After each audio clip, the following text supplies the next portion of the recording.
Jeú é ungido rei de Israel. Então o profeta Eliseu chamou um dos discípulos dos profetas e lhe disse: Prepare-se, leve com você este vaso de azeite e vá até Ramote Gileade. Quando chegar lá, procure Jeú, filho de Josafá, filho de Ninzi. Entre no lugar onde ele estiver, peça que ele se levante do meio de seus companheiros e leve-o para uma câmara interior. Pegue o vaso de azeite, derrame o azeite sobre a cabeça dele e diga: Assim diz o Senhor, eu o ungi para ser rei sobre Israel. Depois abra a porta e fuja depressa. O rapaz, o jovem profeta, foi até Ramote Gileade. Quando chegou lá, eis que os capitães do exército estavam reunidos.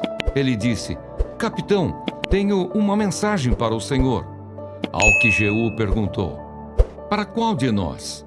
O rapaz respondeu: Para o Senhor, capitão. Então Jeú se levantou e entrou na casa. O jovem derramou o azeite sobre a cabeça de Jeú e lhe disse: Assim diz o Senhor, Deus de Israel, eu o ungi para ser rei sobre o povo do Senhor, sobre Israel. Você porá fim à casa de Acabe, seu senhor, para que eu vingue da mão de Jezabel o sangue de meus servos, os profetas, e o sangue de todos os servos do Senhor. Toda a casa de Acabe perecerá. Eliminarei de Acabe todos do sexo masculino, quer escravo, quer livre, em Israel. Porque farei com a casa de Acabe o mesmo que fiz com a casa de Jeroboão, filho de Nebate, e com a casa de Baasa, filho de Aías. Os cães devorarão Jezabel no campo de Jezreel, não haverá quem a sepulte. Dito isto, abriu a porta e fugiu. Jeú saiu e voltou para junto dos outros servos de seu senhor, que lhe perguntaram: Está tudo bem? Por que esse louco veio falar com você? Ele respondeu: Vocês conhecem esse homem e sabem as coisas que ele anda dizendo. Mas eles disseram: É mentira, por favor, conte-nos o que ele disse. Então Jeú disse: Assim e assim me falou, a saber, assim diz o Senhor, eu o ungi para ser rei sobre Israel. Então eles se apressaram e, tomando cada um o seu manto, os puseram debaixo dele sobre os degraus, e tocaram a trombeta e disseram: Jeú é rei! Jeú mata Jorão e Acazias. Assim Jeú, filho de Josafá, filho de Ninzi, conspirou contra Jorão. Ora, Jorão tinha estado em Ramote Gileade, ele e todo o Israel, para defendê-la de Hazael, rei da Síria. Porém, o rei Jorão voltou a Jezreel para se curar dos ferimentos que os sírios lhe haviam causado quando lutou contra Hazael, rei da Síria. Jeú disse aos demais capitães do exército: Se é da vontade de vocês que ninguém saia escondido da cidade para ir anunciar isto em Jezreel.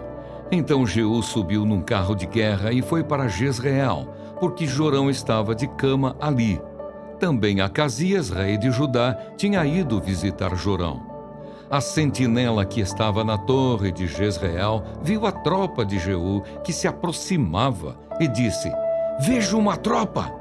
Jorão disse: Chame um cavaleiro e diga que vá ao encontro deles, para perguntar: Vocês vêm em paz? O cavaleiro foi ao encontro de Jeú e disse: Assim diz o rei, vocês vêm em paz? Jeú respondeu: O que você tem a ver com a paz? Passe para trás de mim. A sentinela deu aviso, dizendo: O mensageiro chegou até eles, mas não está voltando. Então o rei Jorão mandou outro cavaleiro. Quando ele chegou até eles, disse: Assim diz o rei, vocês vêm em paz? Jeú respondeu: O que você tem a ver com a paz? Passe para trás de mim. A sentinela deu aviso, dizendo: Também este chegou até eles, mas não está voltando.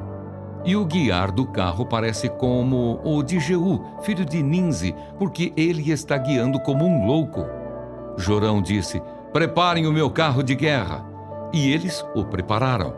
Jorão, rei de Israel, saiu e Acazias, rei de Judá, foi com ele.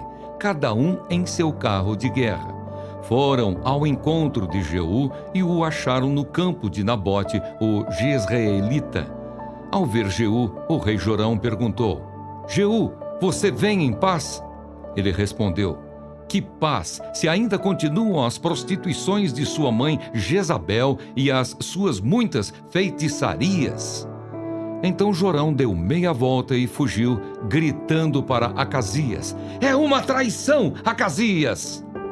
Mas Jeú entesou o seu arco com toda a força e atingiu Jorão entre os ombros.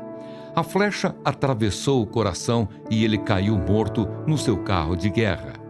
Então Jeú disse a Bidcar, seu capitão: levante-o e jogue-o no campo que era de Nabote, o jezreelita. Lembre-se de que, quando eu e você juntos vínhamos andando a cavalo atrás de Acabe, o pai de Jorão, o Senhor Deus pronunciou contra ele esta sentença: tão certo como vi ontem à tarde o sangue de Nabote e o sangue de seus filhos, diz o Senhor, assim neste campo eu darei a retribuição que você merece, diz o Senhor. Agora, pois, pegue-o e jogue-o neste campo, segundo a palavra do Senhor. À vista disto, Acasias, rei de Judá, fugiu pelo caminho de Bet-Agã, mas Jeú o perseguiu e disse: matem também a este! E eles o atingiram dentro do carro de guerra, na subida de Gur, perto de Ibleão. Acasias fugiu para Megido, onde morreu. Os servos dele o levaram num carro para Jerusalém e o sepultaram no seu túmulo junto a seus pais, na cidade de Davi. Acasias havia começado a reinar sobre Judá no 11º ano do reinado de Jorão, filho de Acabe. A morte de Jezabel. Jeú chegou a Jezreel e Jezabel ficou sabendo disso. Então ela se pintou em volta dos olhos, enfeitou a cabeça e olhou pela janela. Quando Jeú entrou pelo portão do palácio, ela gritou: correu tudo bem com Zinri, o assassino do seu senhor? Jeú ergueu o rosto, olhou para a janela e perguntou: quem está do meu lado? Quem? E 2 ou 3 oficiais olharam para ele. Então ele disse: joguem-na pela janela. E eles a jogaram. O sangue dela salpicou a parede e os cavalos, e Jeú a atropelou. Jeú entrou no palácio, comeu e bebeu, depois disse: tomem conta daquela maldita e sepultem o corpo, porque ela é filha de rei. Mas os que foram sepultá-la não acharam dela nada mais do que a caveira, os pés e as palmas das mãos. Então voltaram e contaram isso a Jeú. Ele disse: esta é a palavra do Senhor que ele falou por meio de Elias, o tesbita, seu servo, dizendo: no campo de Jezreel os cães comerão a carne de Jezabel. O cadáver de Jezabel será como esterco sobre a terra no campo de Jezreel, de maneira que ninguém poderá dizer: esta é Jezabel.